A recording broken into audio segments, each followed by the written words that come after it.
Hello, this is Thomas, K4SWL, and I'm out here today at Kerr State Game Land. I'm about to do a Parks on the Air activation.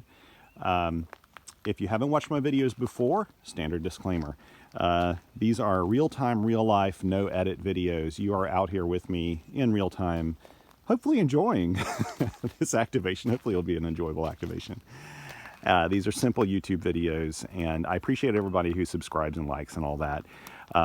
But basically, I do these videos not for profit. I do them for enjoyment and hopefully to encourage. If I encourage even one person to get out in the field and play radio, doing a park on the air or a summit on the air, then it's all worth it to me. Anyway, today, as I was driving into this site, this is Kerr State Game Land. It's in a little town, or near a little town called Boomer, North Carolina. As I was driving into the access road here, I was reminded that actually I owe Kerr a very big debt of gratitude. It has forever changed my radio operations outdoors. And I'll explain a little why. I had this little epiphany as I was setting this stuff up today. And I should say today it'll be QRP, and I've got the Elecraft KX2 here hooked up to my infed antenna.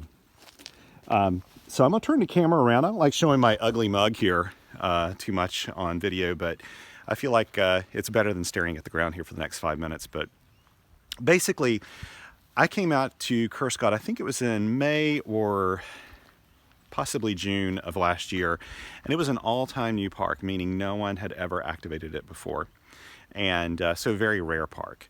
And my experience with Atnos, all-time new ones, was that they were very easy activations. It's very easy to get 10 contacts to have a valid activation as an activator, but also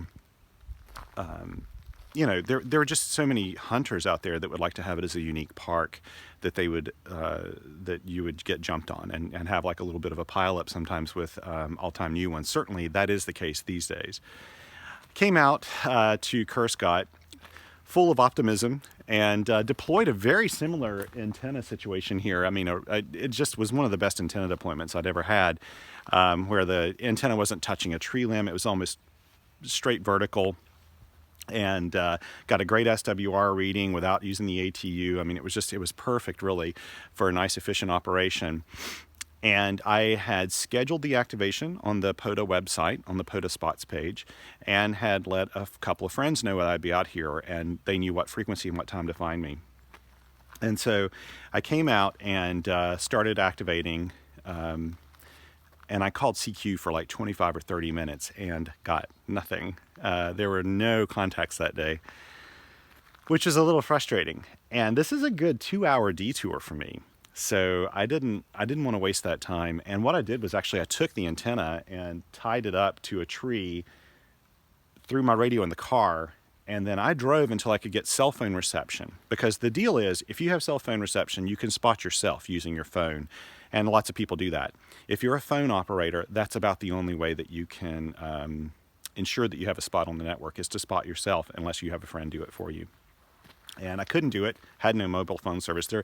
So I drove 15 or 20 minutes to a site where I had just enough coverage, I mean, just enough bars on my phone that I could send a message to my buddies, Mike and Eric, and let them know when and where to spot me. And I basically gave them a frequency and a time, and they knew my park number, and I said, just spot me, even if you don't hear me. Turns out they couldn't hear me that day. The 40-meter band just was not open. It was either a little too long or too short for them to hear me, neither one could. And so I came back here, hooked up the radio, called CQ once, and had a big pileup of people because they spotted me.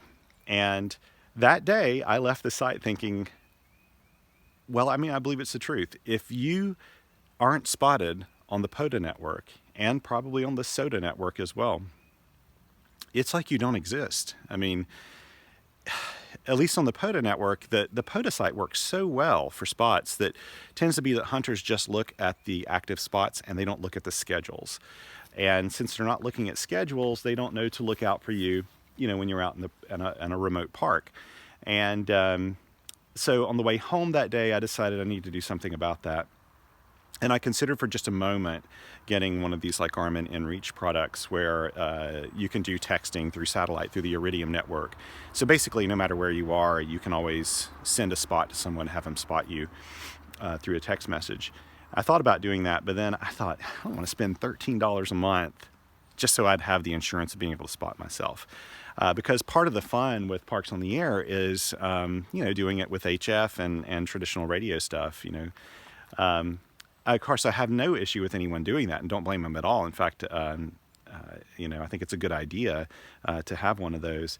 A lot of SOTA people use them because they're also, those Garmin InReach devices are also a nice safety measure because they have a distress button that you can press. And if you fall or hurt yourself or something, you can press that and they'll send emergency services after you. But I decided I didn't want to do that at this point. And I wanted to figure out another solution. And so my buddies Mike and Eric told me about, if you operate CW and you send a CQ, the reverse beacon network, which is basically a network of internet connected receivers that decode CW CQs and pull out your call sign. If you get spotted to that network, it's much more likely that you'll be spotted on the POTA network because POTA and SOTA both will scrape the spots from that reverse beacon network. And so I decided to start learning CW. And early July, I did my very first CW activation, and I've never looked back since then. It's become one of my favorite modes, actually, for operating. So I owe Kerr Scott a debt of gratitude because it forever changed how I play radio in the field, and now I can't imagine not operating CW. Today, I will be operating CW because I still have no cell phone coverage here. And I scheduled it on the Parks on the Air network and everything, and it all looks good. So hopefully, if the reverse beacon network or if the POTA network is picking up from the reverse beacon network, I'll get spotted today.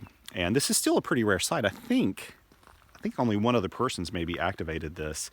So it's still a pretty rare park, and it's one of my favorites. It's a beautiful, quiet little park, just off sort of a 2-lane road here.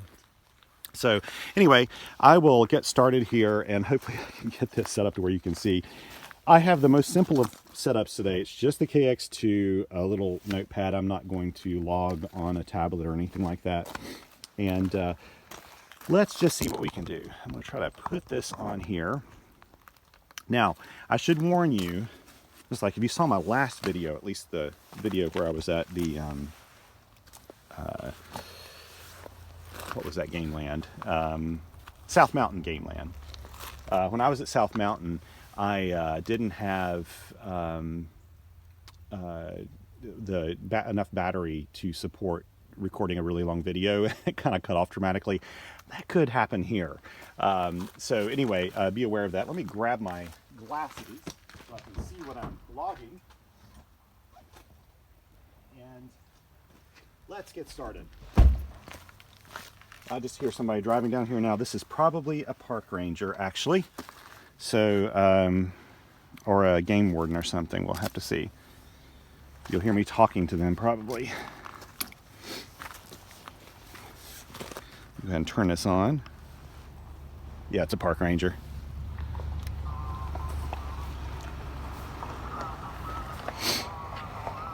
Okay, let's see. He's just probably come out here. Hey, how's it going? I think you came out here one time before, didn't you? Doing the radio thing? Yep, that's me. Yep. Get anyone to answer you? I hope so. I'm just getting ready to start, actually.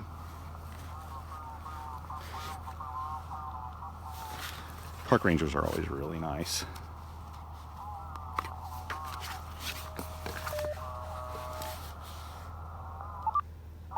Yeah, I thought I'd probably have a one-to-one. You have a good day. You too.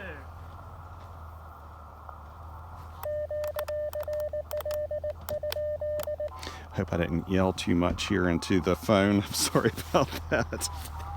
Okay, it's the 8th. Let me make sure I've got the time right. This is about 10, 11, 12, 13, 14. Yep, that's right. 15, about 15:30 right now. So I'm going to put 15 here.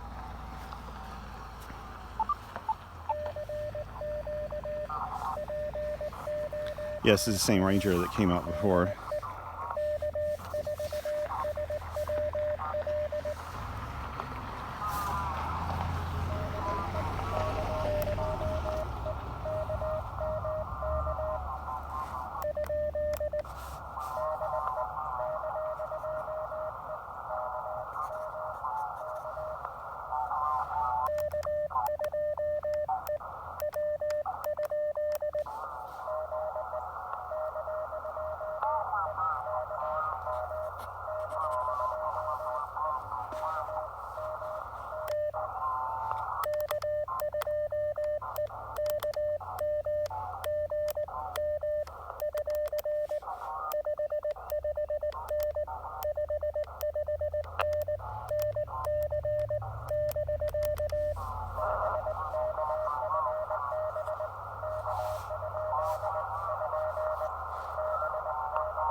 Oh.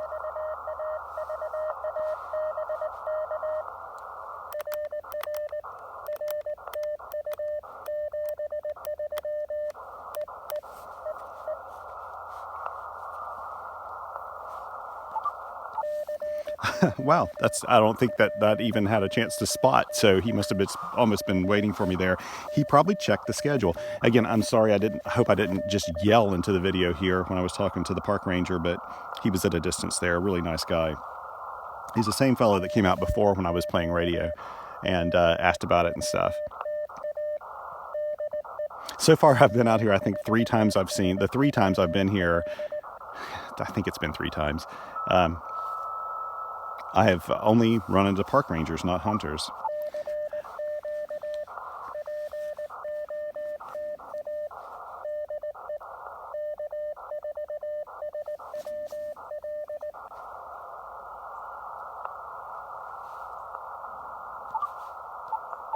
So I should also say that this key is the KX2, I think it's KXPD2 paddle. They're very handy because I actually really love operating like this where I'm just on a clipboard. It just keeps it all simple. I don't need a table or anything like that.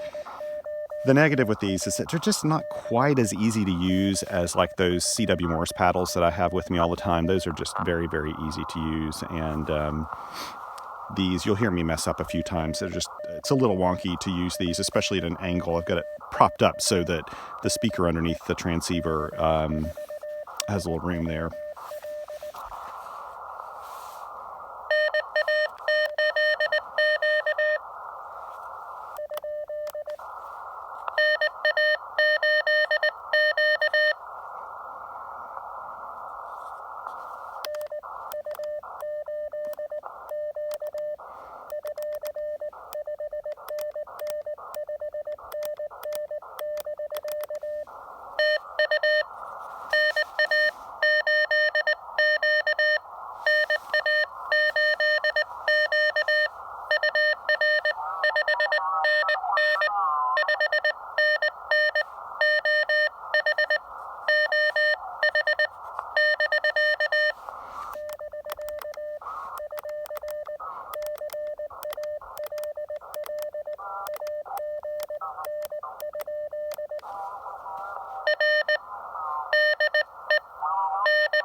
He dropped off there a little bit.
$229. Oh, that's a little low.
Wow, that was a lot of people at once. What, 1, 2, 3, 4, 5, 6, 7. Not bad.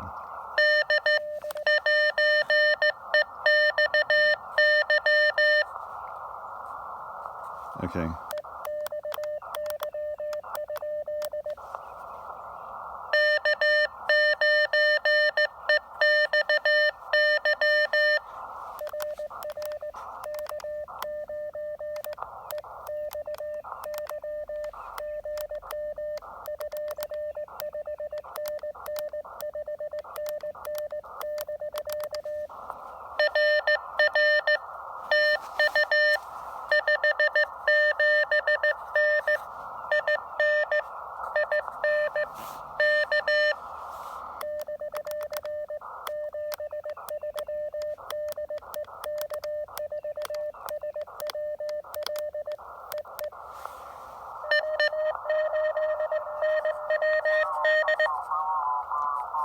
Okay.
always get this wrong. I can't remember it. I think that's okay.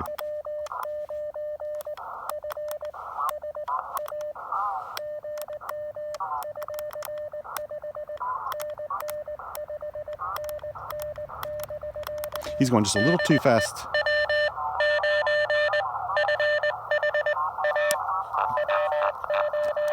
Ah!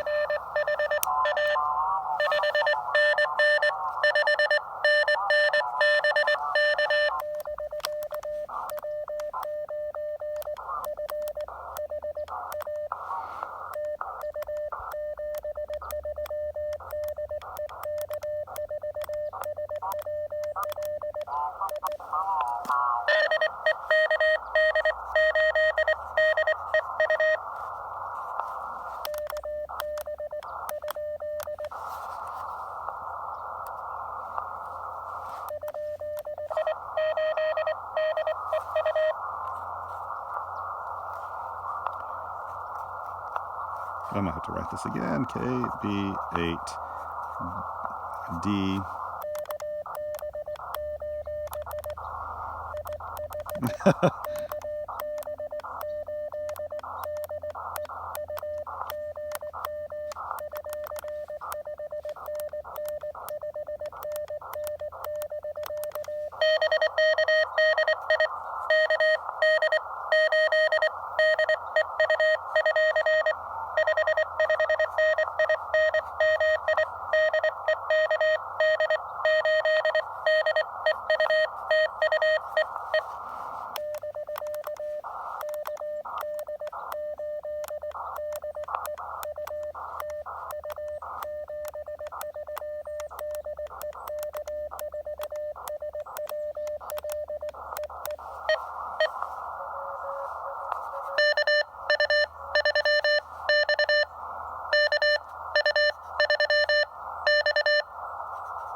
Almost need to catch up here. Let me sharpen my tip here on my pen.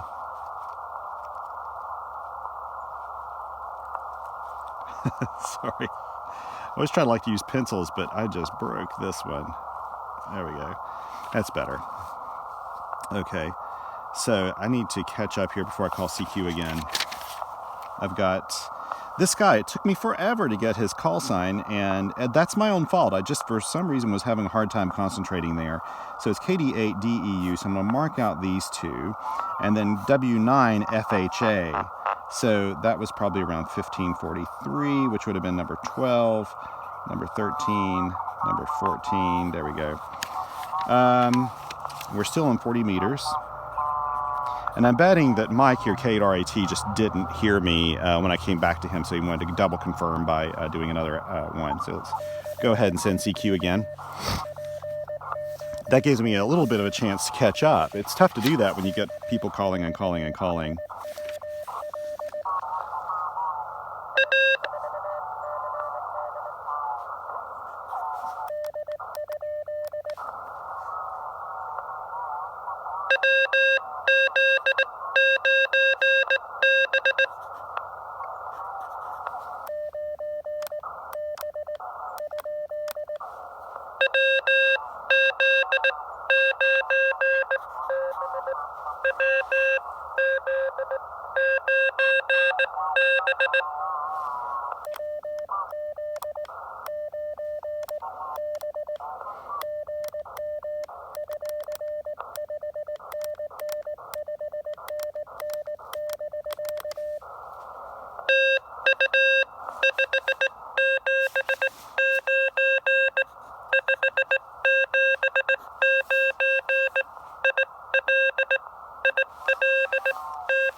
Okay, let's see here.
Oh boy.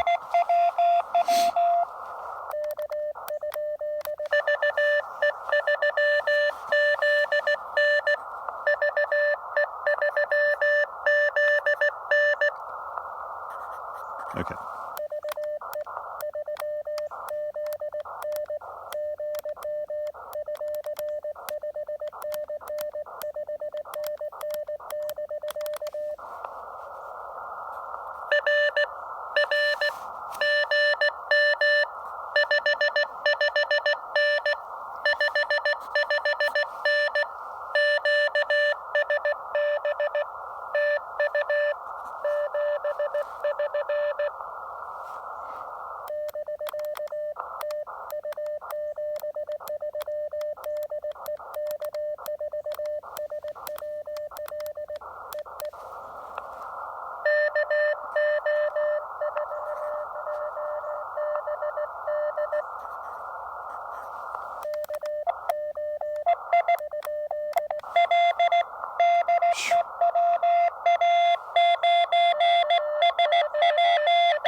Okay.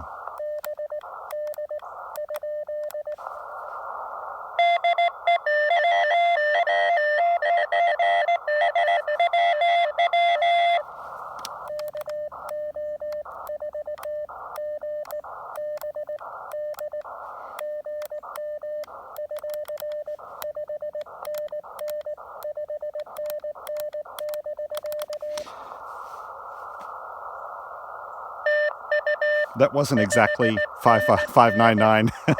That's what came out of my hands, though.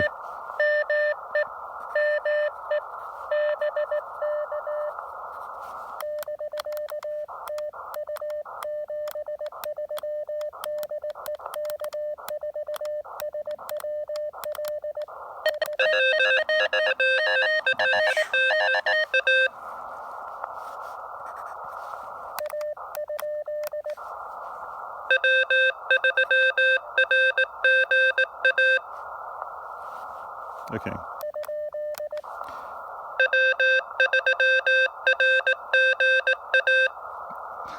I am just having a hard time doing this. Okay.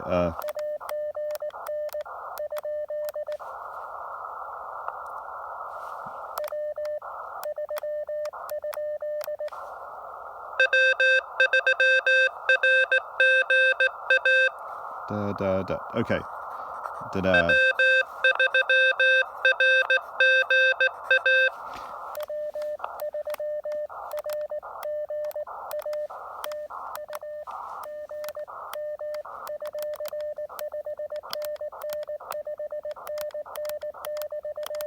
Sometimes my brain just doesn't do it. I mean, he couldn't be stronger, but...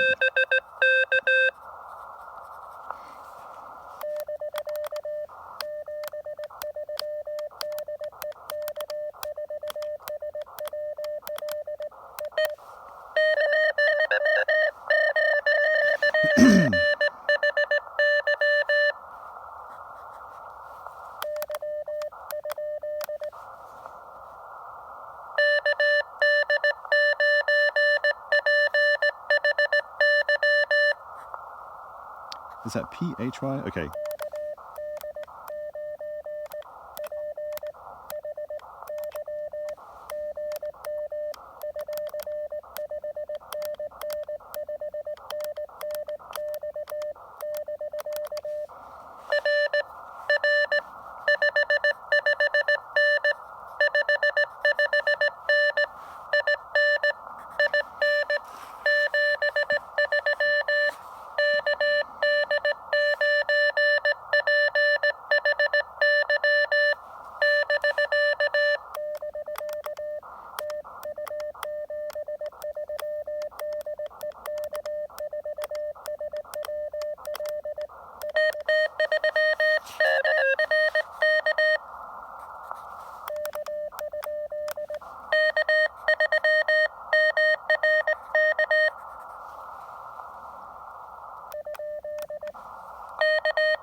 Oh.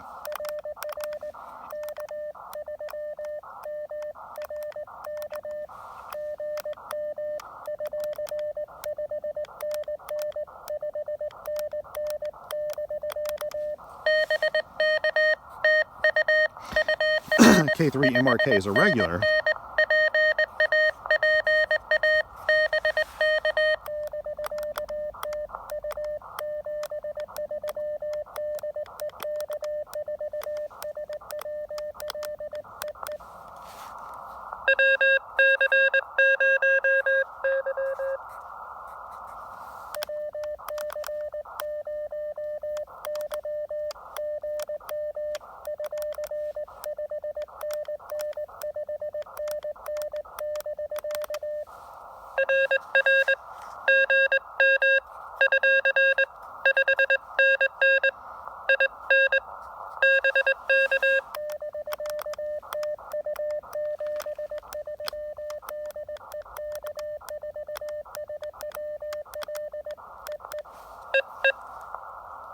Is that it? Yay. Okay. I may move up to the 20-meter band here in a second. Let me call CQ once more. Famous final words. This is not a bad showing for 40 meters on a Tuesday morning at 10:30 or whatever. Well, 11 o'clock now, I guess. 15, 16, 17, 18, 19, 20. I try to be really careful. If I make a mistake, I try to either just knock it out here like that and write it underneath so I don't have any questions later on. I need to make sure it's all legible.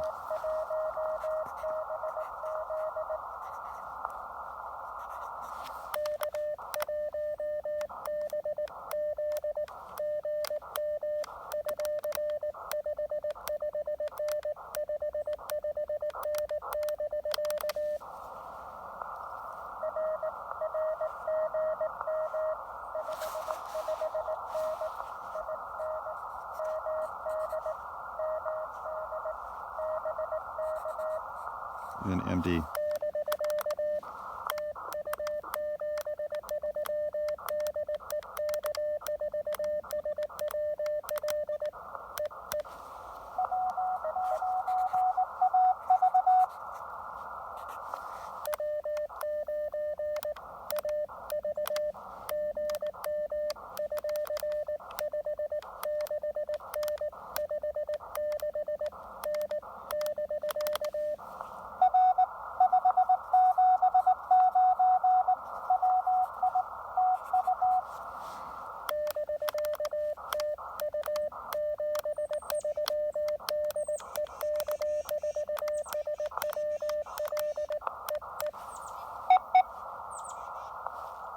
Is that it?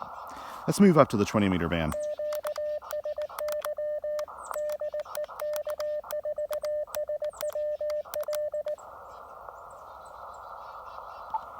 Better move before I hear anybody. That sounds funny, but that is how I feel sometimes. Okay, so let's see. Let's go ahead and count up these. 21, 22, 23, 24, 25, 26. So that's 26 in what? Let's see how many minutes we've been on the air here. 30 minutes, basically. So that's not bad. That's not a bad showing. And actually, it's probably because this is a little bit of a rarer park that I'd get this much activity. This is a lot of activity on one band in CW on I said a Tuesday morning, didn't I? It's actually a Monday morning at 11 o'clock. But let's move up here and see if we have any luck on the 20-meter band. First of all, as I test this, I want to turn off the ATU. I'm going to bypass it. Did I overdo this? Yep. And let's see what kind of SWR I get. That's not bad. It's about a 2-to-1. I may take the edge off of it. I never know at something like that if it's better to actually employ the ATU and make it slightly inefficient but get a better match. See, I can get a 1-to-1 when I do that. This antenna has an issue with the coil, and I think I'm going to pull off the radiator and coil and turn it into an end-fed half wave, maybe for 40 meters or something like that, and kind of recycle it that way. So let's see, let me make 20 meters here, CW. I'm not hearing anybody right here. QRL, nobody. Now let's see how quickly the reverse beacon network spots me. As you can tell, I can't do a lot of talking when I'm doing really quick logging here. And as a warning, as I told you before, if my camera dies, I'm sorry about that. It could do it unexpectedly. But I do have a different camera I'll start using probably in the very next video. I've had it on order and it should be delivered today. And hopefully it'll do a little bit better job at this sort of thing. Using my phone as a source of a camera kind of makes it difficult for me too if I need to make a spot in the field or something, because if I'm using the personal hotspot at the same time I'm using the camera, it's going to blow through the battery life really quickly. My phone's a little older. I don't carry the latest greatest in phone technology, but it's good enough for this stuff. I tried to get an action camera, actually, the Osmo Action, which I love. It's a cool little camera, but the file sizes are so massive. I mean, everybody's expected to do 4K videos. Even when I turn it to like 1080 or 720, they want to do really, really, really high frame rates, and it makes for very large videos that I have to then compress and put on YouTube, because at home, I have terrible, terrible internet service. And it could literally take me an entire day just to upload one video that's, 2 or 3 gigabytes large.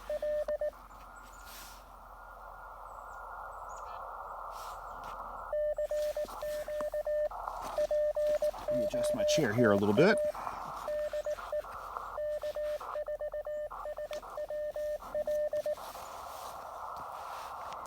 Yeah, these paddles are nice. They're not as responsive. They don't have the same feel that those CW Morse paddles do, or any of some of the separate paddles. I prefer using separate paddles, but when I'm using a clipboard like this, these are, they're genius. You can just use them anywhere, and I always carry these with my KX2, so no matter what, I always have keys with me to the rig. And this is actually my favorite setup. This is how I like playing radio.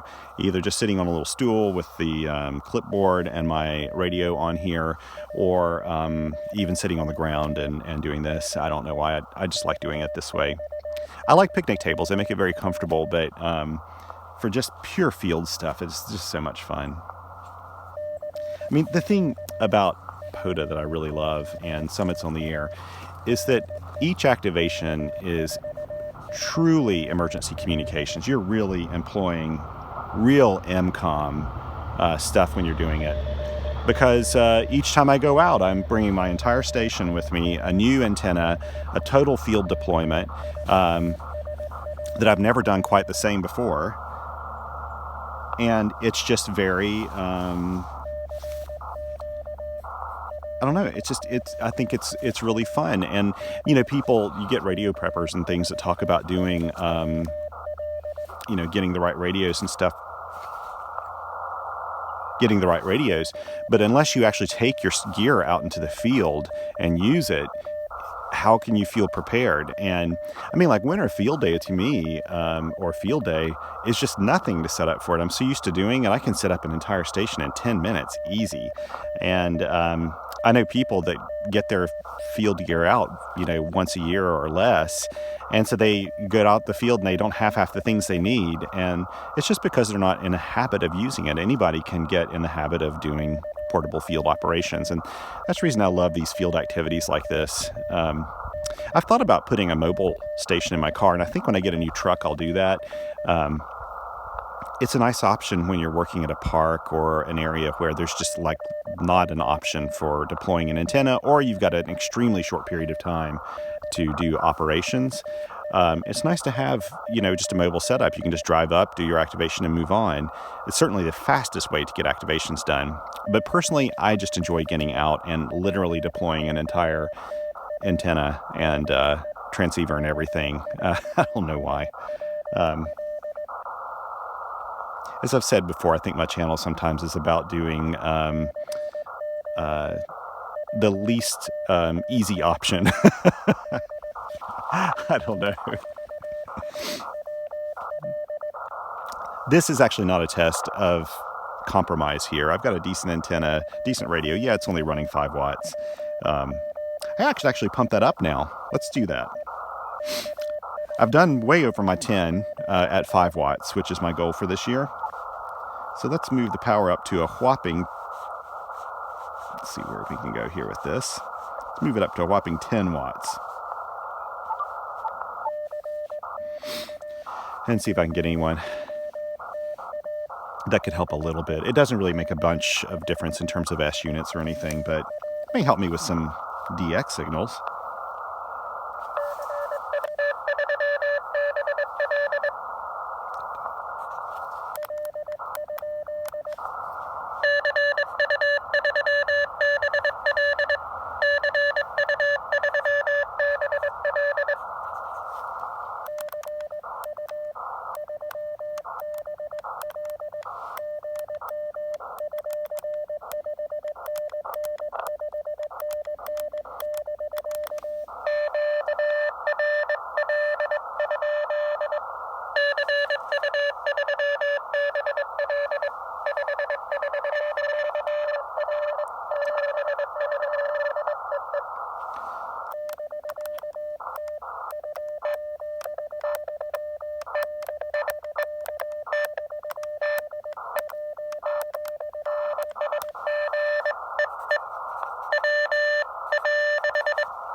Someone's calling CQ right on top of me. Okay, well, I got the Azores, CU3BL, which is nice. Let's see, I got him in the logs at 08. Whoops, sorry. Let's move off frequency here just a little bit.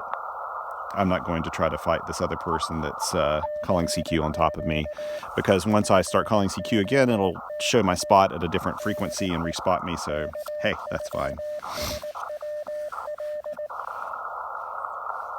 So CU3BL in the Azores, that's nice. 5 watts out here in the middle of nowhere.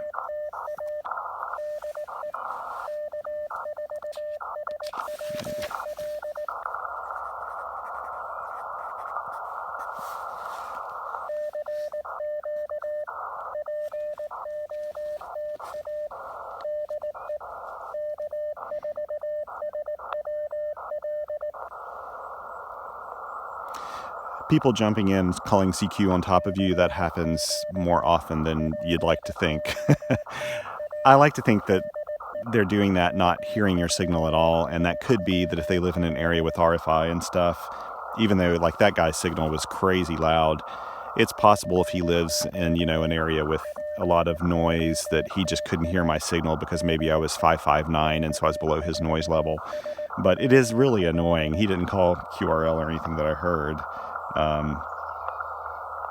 And maybe he would have never heard me anyway, but it's just a fact of life. And I don't try to sit there and operate. If I thought he was trying to be annoying on purpose, then yeah, I would have stayed there and operated and ignored it.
So, Texas, California, the Azores, that's pretty decent with 10 watts. That's just an insane amount of power. Oops. Did I hear somebody?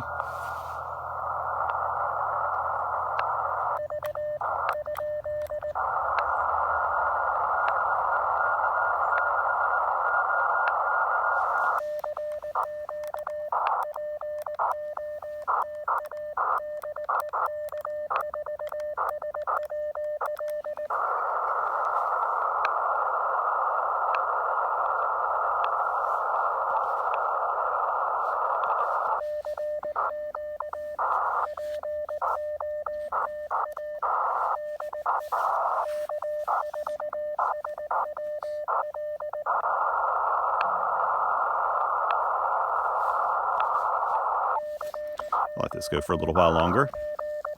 I could move up the band even a little bit if I wanted to, but I hope the noise isn't a little too annoying for you. I turn it up in case there's a weak signal in there somewhere. But then the problem is, especially on the KX2 for some reason, the little speaker just kind of like overloads when you get a really strong signal. after you've got the volume turned up so high.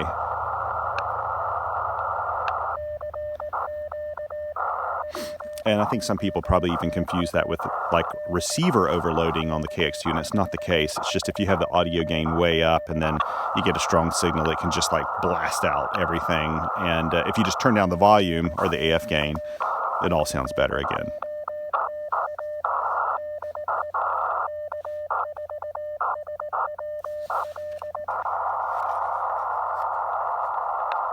I'll see if you're here a little bit longer. So that was 27, 28, 29.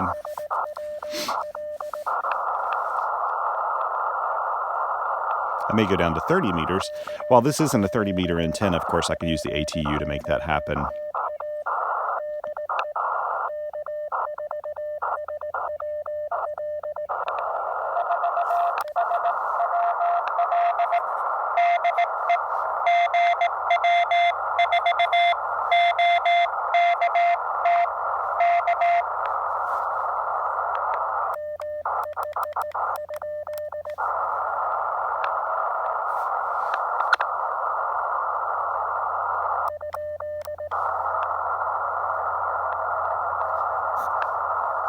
Oh, he just kind of went away, I think.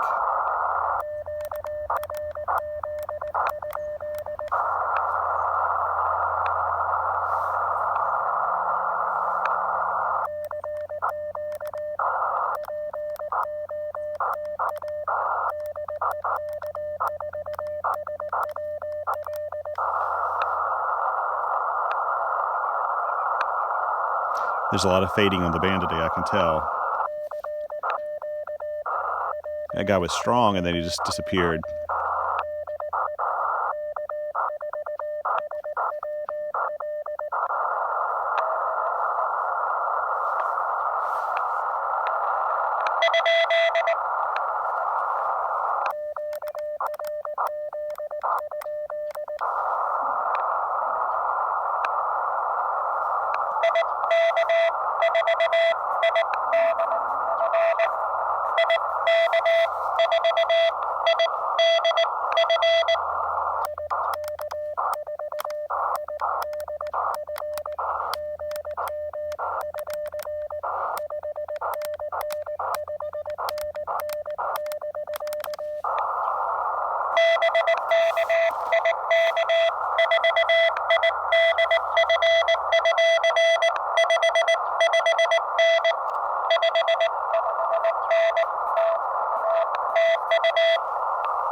Okay, let's see if there's anybody else out there. So Italy, whoops. Accidentally turned off my preamp doing that. That is something I do sometimes when I'm going to hit my message.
Oh.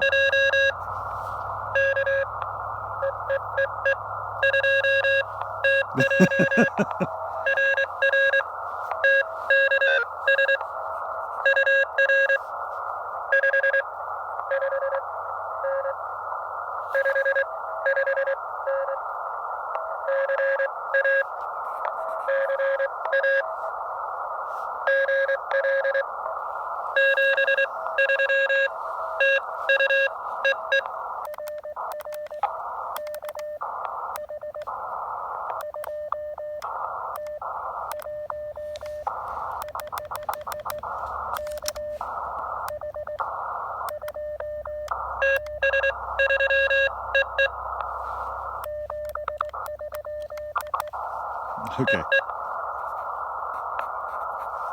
Okay. So you guys probably got this on video, but this is where, like, I have a hard time sometimes with S's and H's. And so I actually appreciate it he slowed down. I'm going to double check this. I'm almost positive he said KH. You probably know, but I'll double check that. He's in California. Let's go ahead and... I think he got tired of waiting, which I wouldn't blame him. He was very kind. CW operators are actually very, very polite. I have not met a rude one.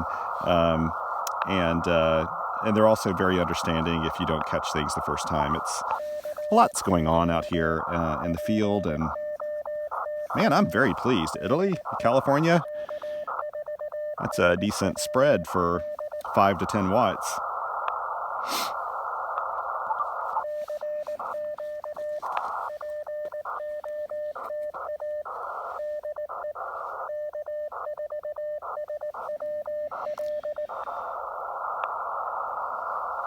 Sometimes, though, I don't know what it is. It's probably me more than anything, but I'm actually not that great of a CW operator, but I'm also comfortable with not getting it right every time and, just trying my best.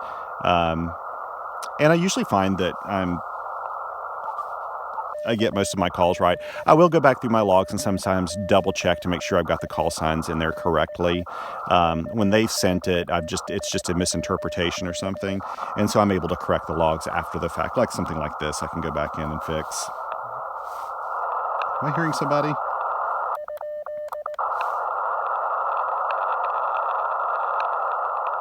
You know what? Let's move up.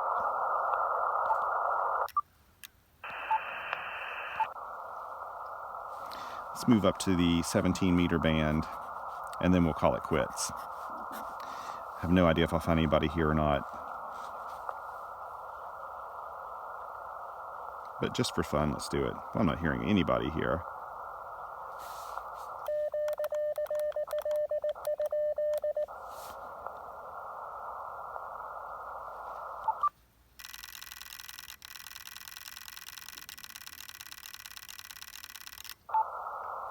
There we go. Now, the reason I send that twice is I did send this with a bad match, and it showed 7 watts out, but it was inefficient because it had a high SWR. It's possible someone didn't hear QRL, even though I didn't hear anyone on frequency. So I go in there and do this anyway. I send QRL one more time after I tune up. That way someone has a better chance of hearing me if they didn't hear me before. And QRL just simply means, is anyone on frequency? Is anybody there listening? Let's do 30, 31.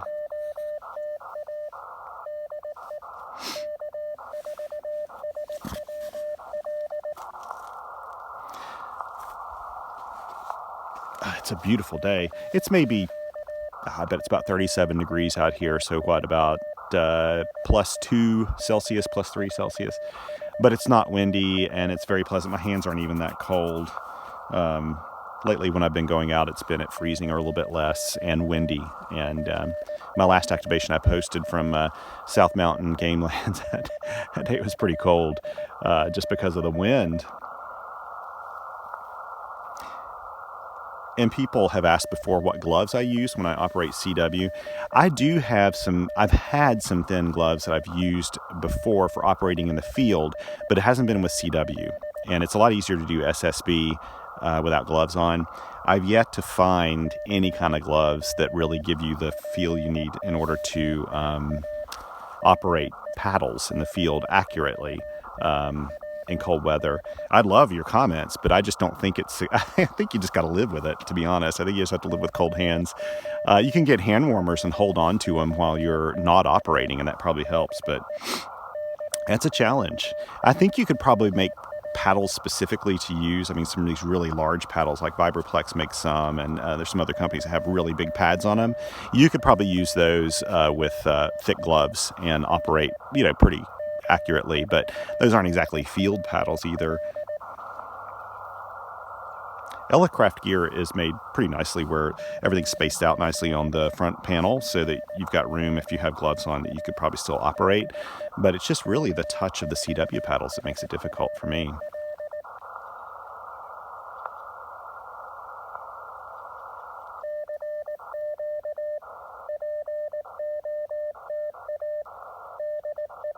I appreciate you all hanging out here with me today. Oddly enough, like when I go out and play radio on my own and I don't have a video, and I do that from time to time. I did it this past weekend. The time, I find that time flies when I'm on the radio, but when there's someone else here, in a way, makes it even go a little quicker. It puts a little pressure on me, though, I have to admit. I know that anybody out there is watching me operate, but I have no, I guess I don't have enough of an ego to worry about it. I probably should. I probably should be a little more concerned, but I'm not. And ham radio is not about being a perfect radio operator in any way, shape, or form. It's about going out and having fun. And for me, a lot of it has to do with practicing emergency communications and field operations. So that's what gives me a thrill about doing all this. My ankle is getting better, thankfully, and I plan to do some Summits on the Air activations here pretty soon. There's one I want to walk to from my house, and I'll have to go up about 1,000 feet of elevation to do it, like literally leaving my backyard and walking up to this 6-point summit. Normally that wouldn't be a big deal, but with my ankle just recovering, it's going to be it'll be a little bit of a challenge for it. And I'll be doing it very cautiously. My daughter will go with me on this one. I'm not going to go alone. I am actually thinking about getting one of those little Garmin devices, the inReach devices, because I do plan to do some fairly remote stuff this year. And the family, we've planned on going at some point, maybe on the Labrador Highway in Canada, which is extremely remote. And having a device like that would come in handy for those sorts of things. And the lowest price subscription rate's like $13 a month, and that's probably not bad insurance. Because I could see a time where I could fall on a trail and I'm 5 miles away from even the trailhead and no one's around. And that could turn into a pretty bad situation. Before you go out to the field, though, if you're going out anywhere remote where it's not manned by people all the time, you really ought to let people know where you are, so you've got friends that are looking out for you and can, call in if you're having any issues and get help.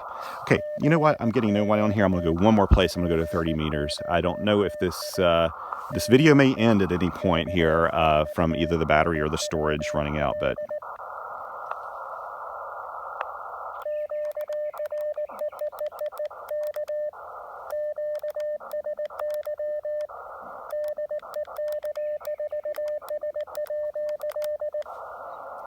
let's move down to the 30-meter band.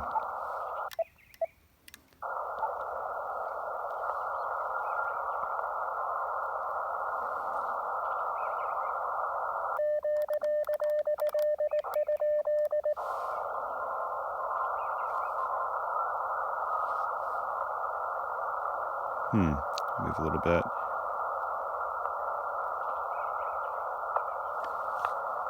Let's listen here for just a little bit. I'll send QRL. Actually, I'll move slightly off frequency and I'll just go ahead and hit the ATU. It won't take it long to tune this. Anyway, and I don't hear anybody there. Okay, let's see. We got, yay, 1-to-1. There's somebody down there. There's nobody right here, I don't think.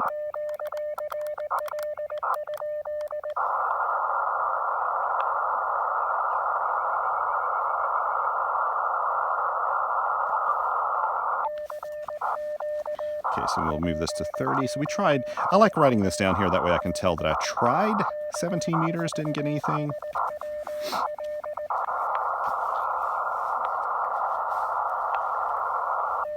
I bet I'll work at least a couple people on 30 meters.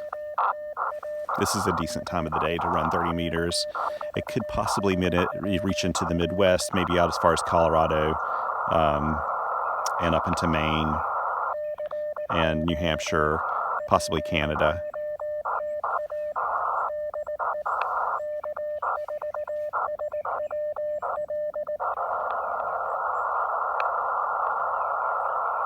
It's one of the times I'm not in a massive hurry, and so that's the reason I can sit around. Normally I don't have this much time on the air.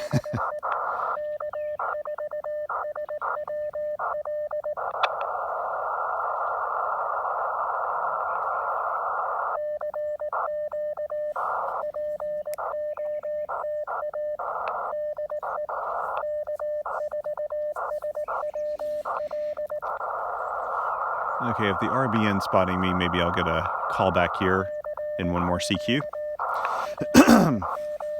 Excuse me. Oh, by the way, I've been very encouraged by people commenting that they've done their first Parks on the Air activation in CW or Parks on the Air activation in SSB.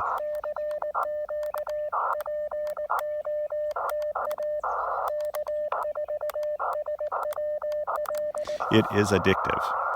Once you start doing this, there's almost no turning back.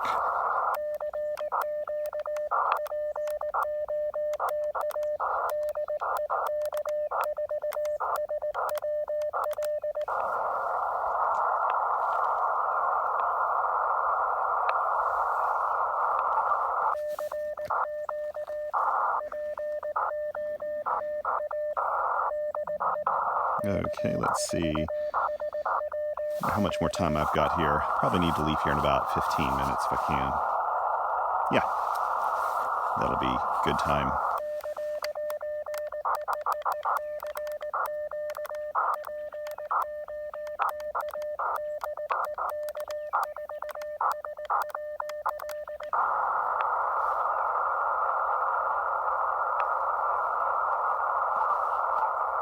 I try to leave my spacing a little bit nicer when I get in a rush. The spacing between characters doesn't sound as nice.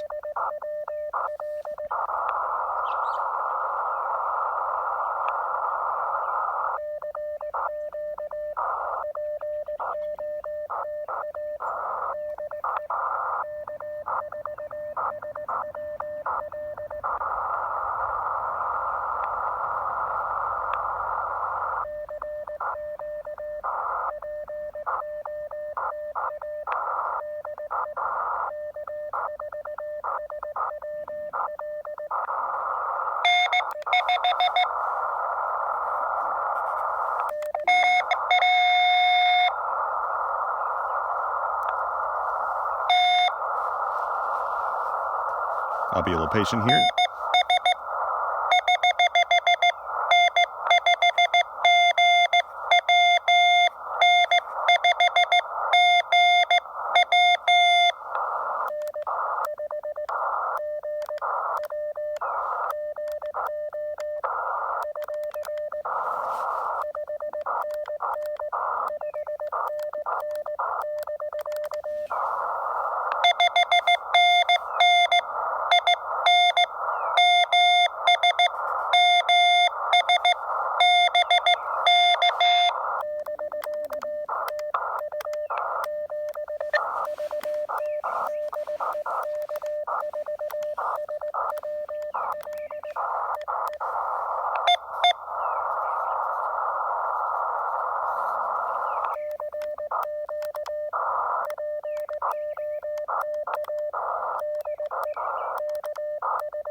One thing that would help too, probably with interpretation when people are calling me back.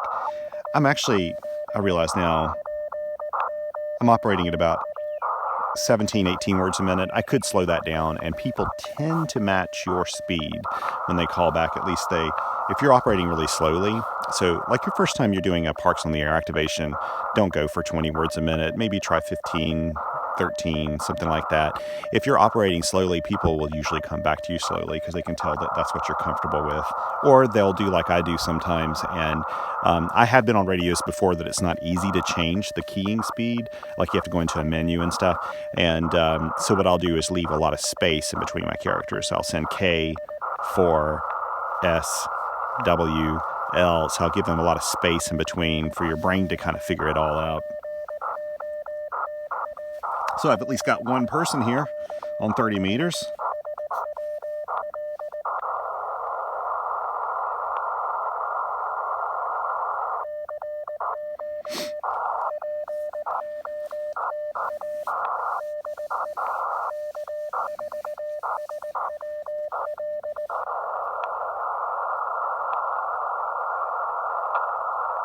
Okay, I'll probably hop off here pretty soon. Might as well go ahead and pack up and head back.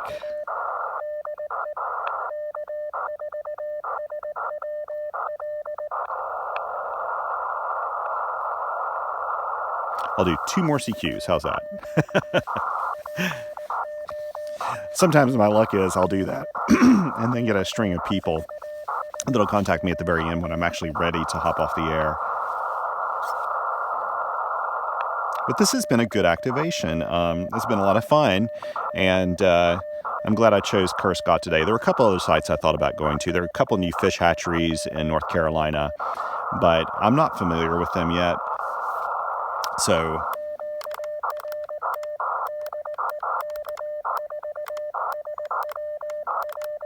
sometimes I'll send QRT, and that lets people know I'm about to hop off the air and that the frequency won't be in use again. And I like to send QRT when I'm operating so people know.